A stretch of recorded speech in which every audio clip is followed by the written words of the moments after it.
우리 같이 말씀 같이 보겠습니다. 마태복음 11장 28절 말씀입니다.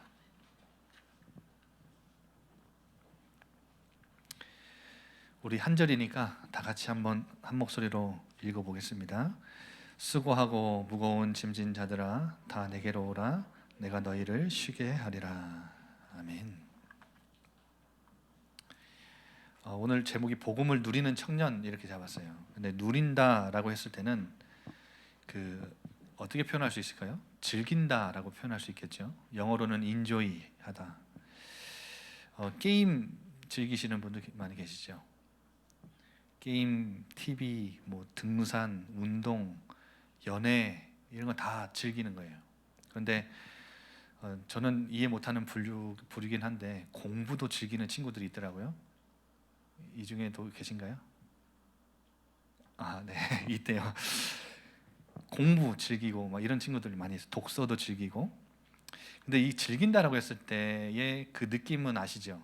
대충. 근데 조금 그 감정으로 표현해 보면 내가 예를 들어서 좋아하는 이것을 즐길 때 어떤 느낌이 여러분 안에 충만해요?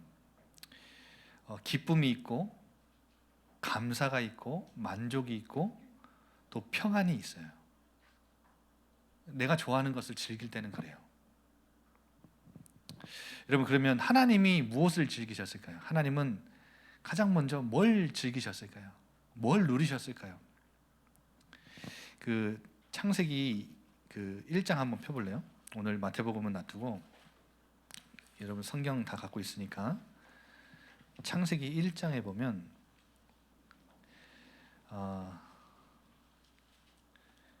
2장 1절부터 3절에 보면요,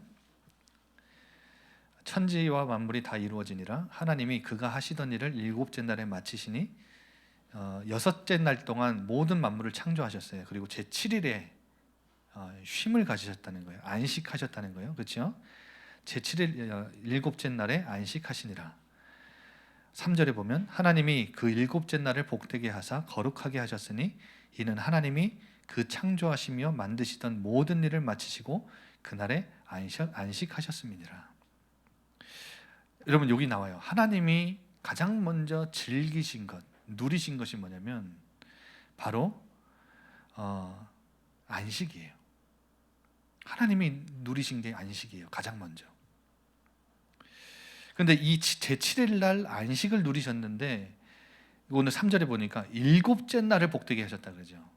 그러니까 인간만 복되게 하신, 안식일 날 복되게 하신 게 아니라 일곱째 날을 복되게 하셨어요. 대상은 하나님이 복되게 하시고 거룩하게 구별하신 대상은 날이에요. 그럼 그 이유가 뭘까요? 일곱째 날을 복되게 하시고 거룩하신 이유가 뭘까요? 3절에 보면 이는 이렇게 나오죠. 이는 하나님이 그 창조하시며 만드시던 모든 일을 마치시고 그날에 안식하셨습니다. 그러니까 하나님이 창조 사역을 다 마치고 안식하셨대요. 그래서 일곱째 날을 복되게 하시고 거룩하게 구별하셨대요. 그러면 하나님이 피곤해서 쉬셨을까요? 아니요, 피곤해서 쉬신 건 아니에요. 근데 어디에 단서가 나오냐면 1장 31절 보세요. 하나님이 지으신 모든 것을 보시기에 심히 좋았더라. 즐기시고 누리신 거예요. 저녁이 되고 아침이 되니 이는 여섯째 날이라. 여러분, 하나님은 뭘 누리셨냐? 자기가 만든 창조물들과 여섯째 날 마지막으로 지은 인간과 그 존재로 하여금 하나님은 기쁨과 만족을 느끼셨어요. 심히 좋으셨대요. 우리 렘넌트도 그래서 기억하셨으면 좋겠어요. 안식은 단순히 쉬는 게 아니에요. 즐기고 누리는 건데,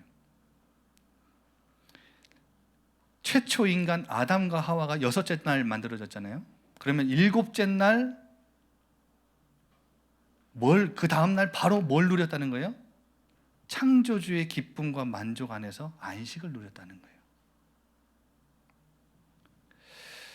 한마디로 하나님이 지으신 피조물들, 창조물들을 보면서 하나님 심히 기뻐하시는 그 기쁨에, 그 즐거움에 동참했다는 거예요.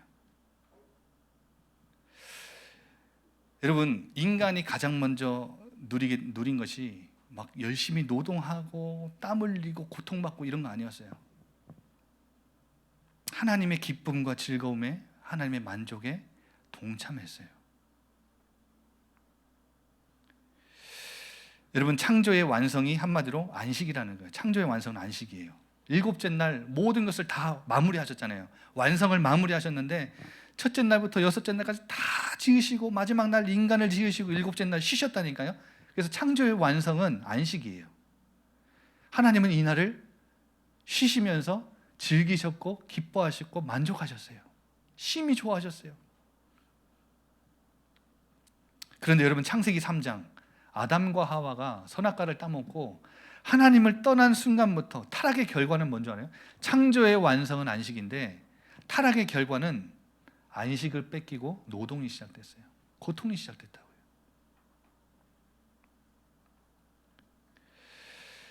그래서 여러분, 복음을 누린다라고 했을 때 제가 뭘 말씀드리고 싶은 거냐? 복음을 누린다라고 했을 때의 그 말의 핵심은, 여러분 많이 이렇게 그런 말들 많이 듣잖아요. 복음 좀 누려야 돼. 복음 누려. 이렇게 얘기 많이 하는데, 여러분, 복음을 누린다라는 말은 핵심은 뭐냐면 안식이에요. 안식. 여러분, 천국과 지옥의 차이가 뭔지 아세요? 우리는 다 구원받았으니까 천국 가겠죠?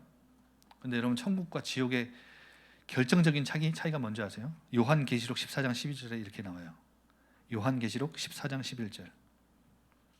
이름표를 받은 자, 우상 숭배하다가 이름표를 받은 자, 한마디로 지옥에 간 자들 뭐 하는 줄 알아요? 거기서 누구든지 밤낮 쉼을 얻지 못하리라. 지옥은 쉬지 못하는 곳이에요. 천국은 뭐 하는 곳이에요? 영원히 하나님의 품에서 안식하고 쉼을 누리는 게 천국이에요. 그런데 여러분, 지금 이 세상, 이 시대를 보세요. 창세기 3장 이후에 망가지고 깨진 세상이 됐어요. 여러분, 집안일 아빠가 많이 해요? 엄마가 많이 해요? 엄마가 대부분 많이 하죠. 그런데 여러분, 한 며칠 엄마가 아프거나 병원에 입원하면 집안 엉망되는 거 아시죠? 하나님이 지으신 모든 만물을 다스리고 정복하도록 하나님의 대리인으로 인간을 지으셨어요. 그런데 인간이 하나님을 떠났네? 죄가 시작해서 타락했네? 그래서 하나님이 맡기신 집안일을 못하는 거예요. 그래서 이 세상의 모든 피조물, 피조세계가 다 망가지고 깨졌어요. 요즘에 근거를 대드릴까요? 요즘 참 신기한 일이 있는 거 아시죠? 여러분, 코로나 때문에 인간이 활동이 줄어드니까 생태계 살아나는 거 아시죠? 뉴스로 많이 봤죠? 인간들이 이 땅을 하나님의 뜻 가운데 다스리고 정복하고 이렇게 해야 되는데, 다스려야 되는데 그동안 얼마나 짓밟았는지. 그러니까 인간이 활동을 안 하니까 생태계가 살아나잖아요. 반대로 창세기 3장 이후에 망가지고 깨졌어요, 세상은. 그래서 지난번에 한번 말씀드렸는데, 여러분, 이 시대는 자본주의 세상을 살고 있어요. 성과 사회, 그리고 생산성주의. 여러분, 이게 진짜 뭐가 문제인 줄 아세요? 자본주의는 최고의 가치의 자리에 인간이란 존재를 두지 않고 돈을 둬요. 돈. 여러분, 성과 사회가 진짜 무서운 거는 성과를 향해서 남을 착취하는 게 아니라 자기를 착취해요. 그래서 요즘에 그 청년들 많이 소위 영끌한다 막 이런 말 많이 쓰죠. 영혼까지 끌어모아 가지고 성과를 내고 돈을 벌어요. 어느 정도까지 자기 착취하는지 아세요? 영혼이 완전히 망가질 때까지. 자기 자신이 완전히 망가지는 것도 모르고 망가질 때까지 자기 착취를 해요. 그래서 여러분, 이 성과 사회가 우리 청년들과 이 사회를 어떻게 만들어놨냐면, 끝없이 자기를 넘어서야 한다는 파괴적 강박에 빠지게 만들어요. 그래서 오늘날 성과 사회는 성과를 얻기 위해서 자기를 완전히 타버릴 때까지 다 불태우게 만들어요. 영끌을 하게 만들어요. 착취를 하게 만들어요. 그래서 여러분, 자학성이 이 많아지면 뭐가 일어나는 줄 아세요? 자살을 해요. 자살. 요즘은 자살이 왜 일어나냐? 이런 사회들의 구조, 시스템 때문에 그런 거예요. 여러분, 자살은 두 가지 종류의 자살이 있는 거 아시죠? 극단적인 자살이 있어요. 극단적인 선택을 딱 하고 이제 생을 마감해요. 근데 두 번째 자살은 어떤 자살인지 아세요? 천천히 서서히 자기를 죽여요. 알코올 퍼붓고요, 마약, 몸이 상하는데도 아랑곳하고 마약하죠. 그러니까 이게 서서히 자기를 죽이는 거예요. 죽여가는 거예요. 여러분, 이 세상이 자본주의 성과사회가 생산성주의를 만들어서, 제가 지난번에 한번 말씀드렸는데 세상이 가치를 규정해요. 근데 이 가치를 규정하는 기준이 뭔지 아세요? 사는 곳이 어디냐. 그래서 사람들이, 여러분, 그 어떤 한 사람의 성공과 실패를, 여부를 딱 기준을 어디다 둬요?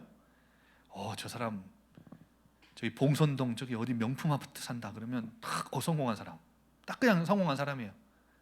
어떤 사람인지 쳐다도 안 보고 그냥 인품, 성격 이런 거 안 보고 그냥 성공한 사람. 봉선동 수안지구 뭐 어떤 아파트, 요즘에는 그 아파트 네임밸류 있잖아요. 여러분 아시는지 모르겠는데 LH 아파트 사는 친구들하고는 부모님들이 놀지 말라 그런대요.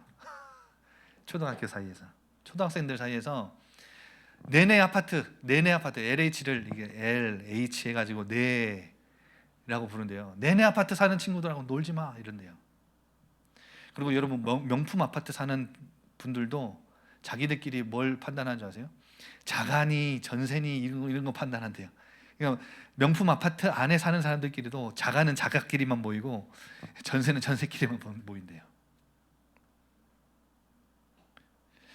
사는 곳이 어디냐, 그 사람 성공했다 실패했다 기준을 가늠해요. 소유한 것이 무엇이냐, 배운 것이 얼마나 되냐, 학벌, 배경이 어떠냐, 외모가 어떠냐, 직장이 어떠냐, 여러분 이런 것들이 다 인간을, 우리의 가치를 평가해요. 그게 세상이에요.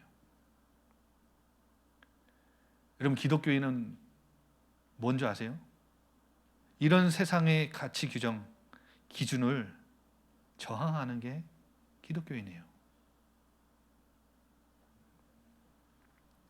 여러분, 이런 세상 속에 살다 보니까 어디에 빠지게 되냐면 인간이라는 존재보다 무엇 되고자 하는 것에 가치와 집중과 관심을 다 갖게 되죠. 특히 청년들.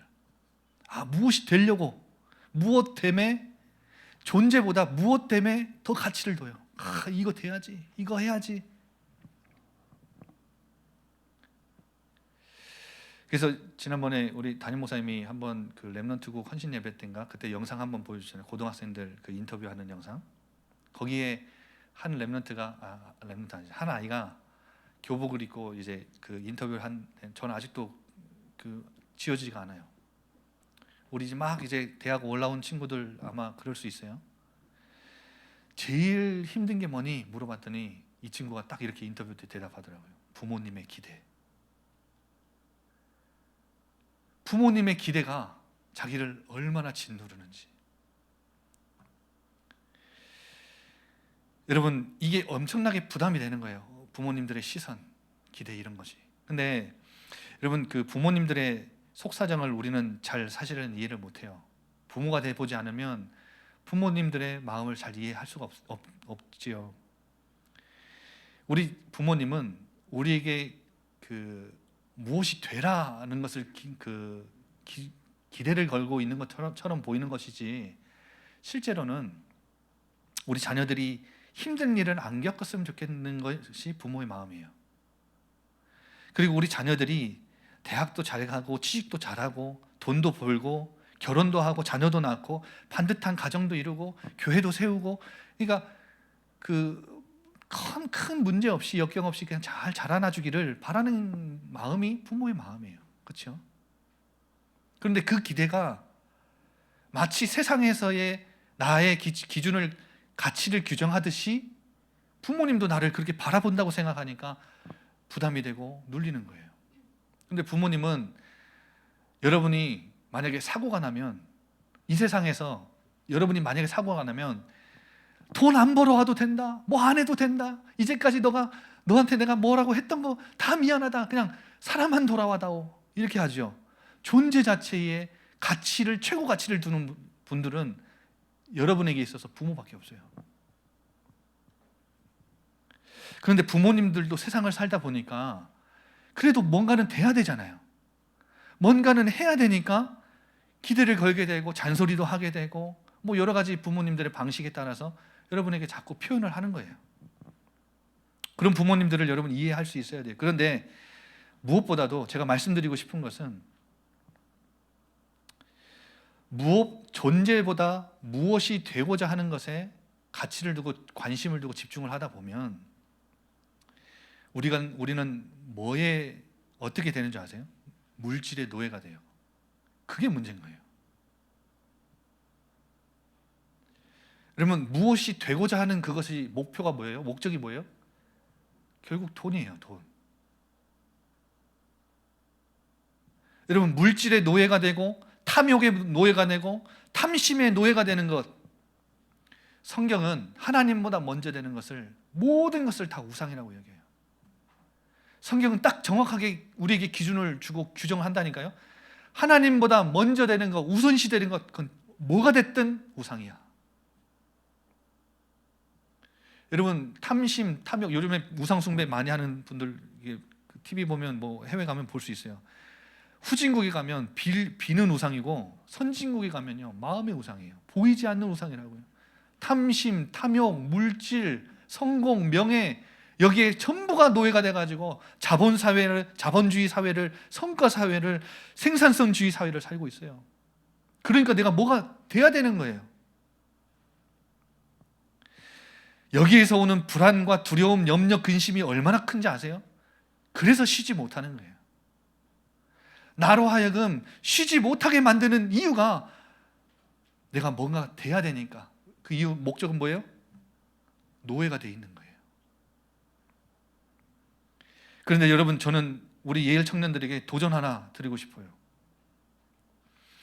이 세상의 내용이 교회 안까지 침투되어 있다는 거 아세요? 저는 여러분 혹시 양심에 찔리거나 오늘 말씀 듣는데 좀 기분이 언짢아도 저는 할 말은 해야 되겠어요. 교회 안에 침투해서, 깊숙이 침투해서 우리 청년들이 주일에 대한 개념 자체를, 이 예배에 대한 개념 자체를 완전히 퇴색시키고 변질시켰다는 거 여러분 아세요?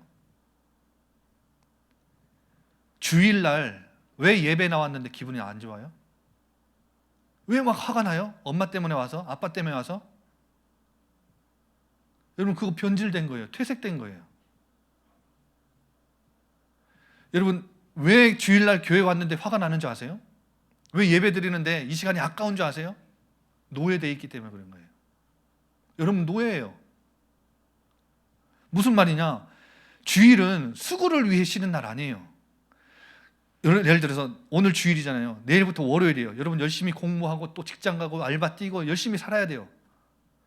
그런데 내일부터 일을 해야 되는데 엄마 때문에 오후 내내 예배를 드려야 되고, 오후 늦은 시간까지 난 있어야 되고, 찬양 연습해야 되고, 뭐 해야 되고, 뭐 또 끝나면 또 뭐가 있고, 그럼 그것 때문에 막 화가 나는 거예요.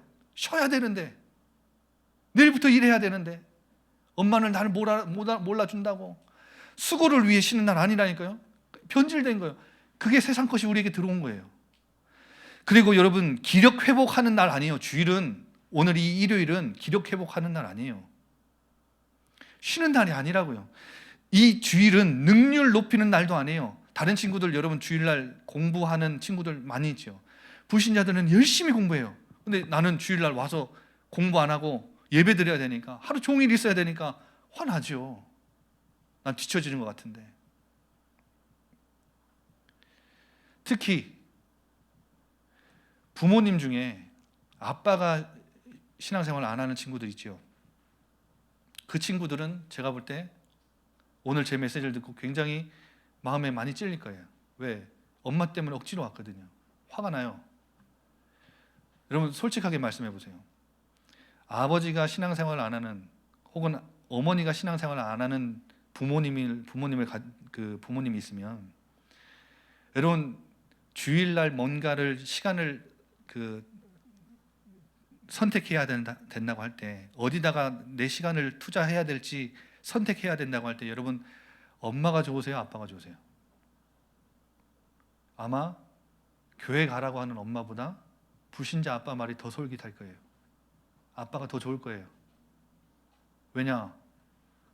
주일 쉬는 날이니까. 불신자 아빠처럼 여행을 가거나, 불신자 친구 가족들처럼 화목하게 뭐 맛있는 외식을 한다거나, 집에서 쉰다거나 그래야 되는데 교회를 가라고 하니까 엄마는. 근데 여러분 아세요? 그 엄마가 여러분을 닥달하는 거, 그게 살리는 길이에요. 여러분 살리려고 하는 거예요. 여러분 이 주일은 삶의 휴식, 막간의 시간 아니에요. 여러분 쉬는 날 뺏었다고 엄마한테 화낼 그런 날이 아니라니까요. 주일날 교회가 시간 많이 뺏는다고, 내 노동력 착취한다고 여러분 그렇게 말하는 게 아니에요. 이런 날은 그런 날이 아니에요. 주일은 삶의 휴식 막간이 아니라 삶의 절정이에요. 여러분 오늘 보세요. 모든 것이 회복되는, 하나님 안에서 쉬지 못하는 세상으로 하여금 하나님께 와서 안식을 맛보고 쉼을 누리는 시간이 바로 이 예배 시간이고 주일이에요. 온전히 하나님 바라보고 하나님께 예배하고 하나님 자녀된 정체성 다시 다지고, 내가 왜 이 땅에서 공부하며 직장에서 돈을 벌며 살아가야 되는지 정확하게 그 목적을 붙잡고 언약을 붙잡고 힘을 얻고 은혜를 얻고 세상을 정복하러 나아가야 되는 날이에요. 이 주일은 삶의 절정이라니까요. 하나님은 이 일곱째 날 쉬시면서 인간으로 하여금 가장 먼저 안식을 맛보게 하시면서 심히 기뻐하셨고 좋아하셨고 만족해하셨고 즐거워하셨어요. 그런데 왜 우리는 예배를 드렸는데, 이 하나님의 안식에 참여했는데 왜 우리 마음에는 기쁨이 없고 만족이 없고 감사가 없습니까? 예배를 드리고 나면 화가 나고, 예배를 드리고 나면 피곤하고, 예배를 드리고 나면 엄마한테 막 승질나가지고 엄마가 용돈 줘야 겨우 한번 갔다 와주는 그런 날 아니라니까요. 여러분을 창조하신 창조주 하나님, 우리를 구원하신 구세주 예수 그리스도가 그 안에서 그분을 보면서 안식을 누리는 날이라니까요. 하나님이 이 주일을, 이 강단의 말씀 예배를 통해서 여러분에게 마음껏 복 주시려고 그냥 모든 복과 모든 은혜와 모든 힘을 다 예비하시고 여러분을 부르시는 날이에요. 그럼 삶의 막간인가요? 잠깐 쉬었다 가는 날이고 그냥 한번 잠깐 엄마 때문에 갔다 와주는 시간인가요? 절대 그렇지 않아요. 그 이미 세상에 물든 거예요. 여러분 노예예요. 출애굽한 이스라엘 민족에게 하나님은 광야에서 레위기 23장에 안식일과 성회의 날을 알려주세요. 7절기가 있거든요. 이스라엘 민족은 7절기 중에 쉬는 날을 하나하나 정해주셨어요. 아주 디테일하게. 예를 들어서 초막절 첫째 날은 성회로 모여 이날은 쉬는 날이야. 노동하지 마. 그리고 8일째 되는 날, 이날은 성회로 모여 아무 일도 하지 마. 그러니까 하나님이 이스라엘 민족에게 7절기를 주시면서 성회로 모여서 아무 노동도 하지 말라고, 아무 일도 하지 말라고 아예 날을 정해주셨어요. 여러분 이게 배경적으로 숨겨진 의미가 있고 메시지가 있어요. 이스라엘 민족이 이 몇 년 동안 애굽에 노예됐었죠. 중고등부 랩런트들 거기서 올라온 친구들 다 알죠? 대답 안 하는 것뿐이죠. 450년 노예됐어요.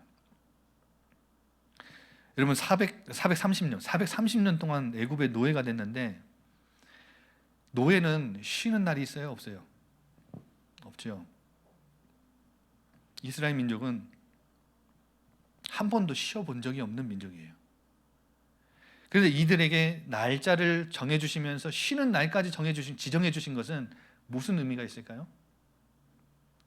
너희는 더 이상 저 애굽의 종노릇 해야 되는 노예 아니야. 너희는 노예 아니야. 이제 내 자녀야. 이제는 너넨 애굽에서 죽도록 일을 해야 살아갈 수 있는 너네 그런 신분 아니야. 너는 내 백성이야. 이제 자유인이야. 너네는 쉬어도 돼. 내게 와. 나랑 같이 쉬자. 이스라엘 민족은 지금의 교회예요. 여러분 이거 진짜 여러분 지금 졸면 안 돼요. 지금 굉장히 중요한 이야기예요. 사탄이 장악한 세상에서 우리는 노예되었었지만 구원받았다는 것은 거기서 옮겨온 거예요. 우리는 뭐라는 거예요? 세상의 노예가 아니라는 거예요. 세상에 끌려가지 마세요. 자본주의, 성과사회, 생산성주의, 물론 목사님 뭐가 돼야죠. 맞아요. 하지만 거기에 노예돼서 끌려가지 마세요. 여러분 그런 신분 아니에요. 물질의 노예 아니에요. 탐욕과 탐심의 노예 아니에요. 학업과 취업의 노예 아니에요. 노예는 뭐예요? 자기 주도권을 행사할 수 없어요. 주일날 하나님 앞에 예배하러 나오지 못해요. 나와도 조급하고 나와도 평안하지 못하고 나와도 쉬지 못해요. 그게 노예예요. 예배 드리고 있는 지금 이 시간에도 빨리 가야 되는데, 빨리 가서 뭐 해야 되는데 그거 온전히 쉬는 거 아니에요. 그것도 지금 온전한 안식 아니에요. 여러분 예배하러 나오는 시간 그 자체가 세상에 우리는 선포하는 거예요. 이거 기억하셔야 돼요. 예배하려고 토요일날 준비하고 생각 마음 딱 가지고 주일날 준비하고 예배 나오잖아요. 그것 자체가 세상을 향해서 나는 선포하고 있는 거예요. 나는 너희 종 아니야. 세상은 우리로 하여금 야, 너 그래도 뭐 해야지, 이거 해야지, 저거 해야지. 난 예배하러 갈 거야. 왜? 하나님 자녀니까. 난 너희들 노예 아니야. 난 물질 노예 아니야. 물질을 위해서 주일도 쉬지 못하고 하나님께 드리지 못하고 일하러 가야 되는 노예 아니야. 학업하러 가야 되는 학업의 노예 아니야. 여러분 그래서 세상을 향해서 예배의 자리를 지키며 선포하세요. 나는 세상 노예 아니다. 나는 하나님 자녀다. 난 자유인이다. 여러분 말씀을 마칠게요. 예수님이 이 땅에 오신 이유가 뭔지 아세요? 누가복음 4장 18절 19절. 이건 앞으로도 제가 계속 여러분에게 계속 얘기할 거예요. 예수님이 이 땅에 오신 이유. 목사님 예수님이 왜 오셨어요? 저는 이거 말할 거예요. 안식하지 못하는 자들에게 하나님 이 예수 그리스도가 참된 안식의 주인이기 때문에 안식을 주려고 오셨어요. 쉬게 하려고 오셨다고요. 가난한 자에게 복음을 전하게 하시려고, 포로된 자에게 자유를, 해방을, 눈먼 자에게 다시 보게 함을, 치유를, 눌린 자를 자유롭게 하고 안식을 주려고 주의 은혜의 해가 나를 통해 시작됐다고. 내게 오면 너희는 쉴 수 있다고. 그 탐욕과 탐심, 물질의 노예 세상에서 그 노예되지 않고 너희는 하나님의 백성으로 살 수 있다고, 이 은혜의 해를 전파하려고 이 땅에 그리스도께서 오셨다는 거예요. 그래서 오늘 본문 보세요. 수고하고 무거운 짐 진 자들아. 종교는 뭐라 하는지 다 버리고 오라 그래요. 무소유, 불교 아시죠?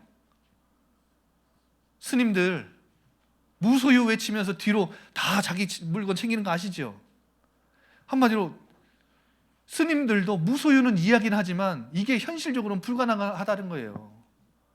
뒤로 자기 통장에는 돈을 많이 챙겨요. 스님들 무소유 얘기하면서.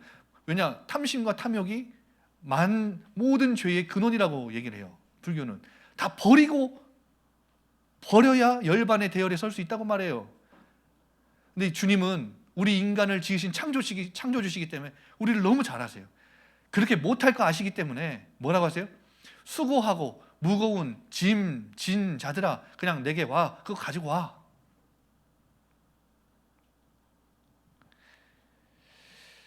여러분 육체적으로, 정신적으로, 영적으로 힘이 고갈된 이 지친 상태 가지고 그냥 내게 와. 내가 너를 쉬게 할게. 그래서 우리 지난 주일날 인격적으로 우리 안에 구주로, 주인으로 영접해드린 이 예수 그리스도는 안식의 주인이세요. 그래서 이번 주간에 한번 도전해 보세요. 여러분으로 하여금 쉬지 못하게 만드는 것들이 있죠. 어떤 상황이나 사건이나 어떤 사람일 수도 있고요. 여러분으로 하여금 자꾸 노예가 되게 만들고, 여러분으로 하여금 불안에 떨게 만들고 두렵게 만드는 미래, 이런 것들 있을 수도 있어요. 그런 것이 있다면 그거 딱 스탑하고 누구에게 가요? 누구에게 가요? 교회 가요? 아니에요. 예수 그리스도는 교회에 있는 게 아니라 여러분 안에 계셔요. 예수 그리스도께 달려가 보세요. 멈추고 가보세요. 찾아보세요. 그분을. 주님, 내 안에 계신 주님, 나 너무 두렵습니다. 나 너무 불안하고 나 너무 무섭습니다. 내 안에 계신 주님, 수고하고 무거운 짐진 자들아 오라 하셨지요. 내가 갑니다. 나에게 평안 주세요. 나 쉬게 해주세요. 여러분, 이게 복음을 누린다는 거예요. 우리 청년들, 복음을 그냥 껍데기로 주신 거 아니에요. 치장하라고 주신 거 아니에요. 누리라고 주신 거예요. 마음껏 누리세요. 마음껏 누리세요. 쉬지 못하는 그 상황 앞에서 쉬세요. 주님께 나아가세요. 우리 이 찬양합시다. 이 찬양하면서 우리 준비하신 헌금을 하나님 앞에 드립시다.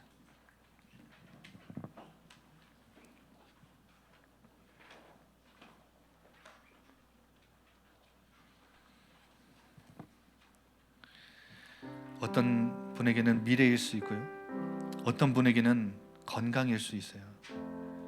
혹시 누군가 나를 무시하거나 외면하거나 억울한 일을 만나거나 부모의 기대가 너무 부담되거나 돈, 경제적인 거, 가정, 관계 이런 거에서 불안하고 두렵고 떨릴 수 있어요.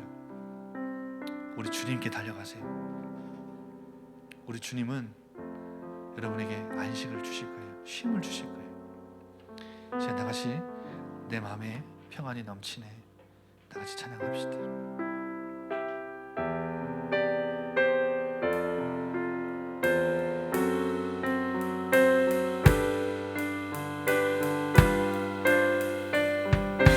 내 마음에 참 평안이 넘치네, 내 마음에 참 평안이 넘치네. 주 예수가 주신 평안,